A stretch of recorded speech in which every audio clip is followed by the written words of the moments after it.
शहर से काफी दूर खेतों के बीचों बीच एक पुरानी हवेली खड़ी थी।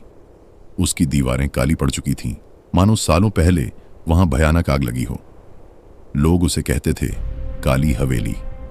गांव वालों का कहना था सूरज ढलने के बाद जो भी उस हवेली के भीतर गया वह या तो पागल हो गया या फिर कभी वापस ही नहीं आया।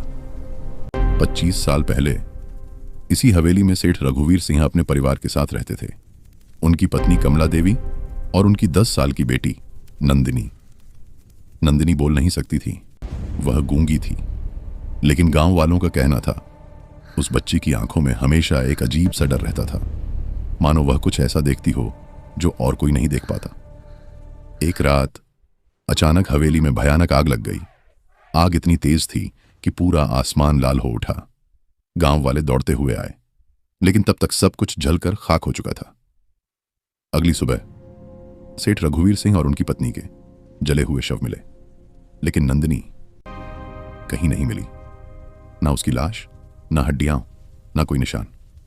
उस दिन के बाद हवेली को हमेशा के लिए बंद कर दिया गया। आज का समय 25 साल बाद शहर से 4 दोस्त घूमने आए, आरव, रोहन, मीरा और अंजलि। जब उन्होंने काली हवेली की कहानी सुनी तो रोहन हंस पड़ा। उसने कहा, यह सब बकवास है, भूत वूत कुछ नहीं होता। रात के 11 बजे चारों टॉर्च और कैमरा लेकर हवेली के भीतर चले गए। हवेली के अंदर दरवाजा खुलते ही एक ठंडी हवा चली, ऐसी हवा जैसे किसी ने गर्दन के पास सांस ली हो। अचानक धड़ाम, दरवाजा अपने आप बंद हो गया। मीरा घबरा गई, मुझे यहां से जाना चाहिए। तभी ऊपर से चलने की आवाज आई, थक थक थक, जैसे कोई धीरे धीरे चल रहा हो। पहला संकेत एक कमरे की दीवार पर उंगली से लिखा हुआ था, वो अभी भी यहां है। अंजलि ने टॉर्च नीचे की। जमीन पर एक छोटी सी लाल चप्पल पड़ी थी, बच्चों वाली। आरव धीरे से बोला, ये किसी बच्ची की है। नंदिनी अचानक। सभी टॉर्च बंद हो गई, पूरा अंधेरा।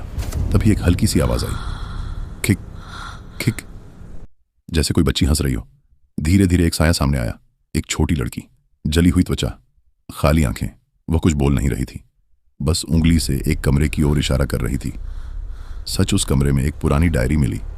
डायरी में लिखा था, पापा मुझे हर रात बांध देते थे, मां बस देखती रहती थी। आज मैंने आग लगा दी, मुझे जलना था, लेकिन मैं मरी नहीं। आखिरी पन्ने पर लिखा था, अब जो भी यहां आएगा वह मेरे साथ ही रहेगा। अगली सुबह हवेली के बाहर सिर्फ आरव मिला। उसकी आंखें खुली थीं, लेकिन वह बोल नहीं पा रहा था, और उसके हाथ में एक छोटी लाल चप्पल थी।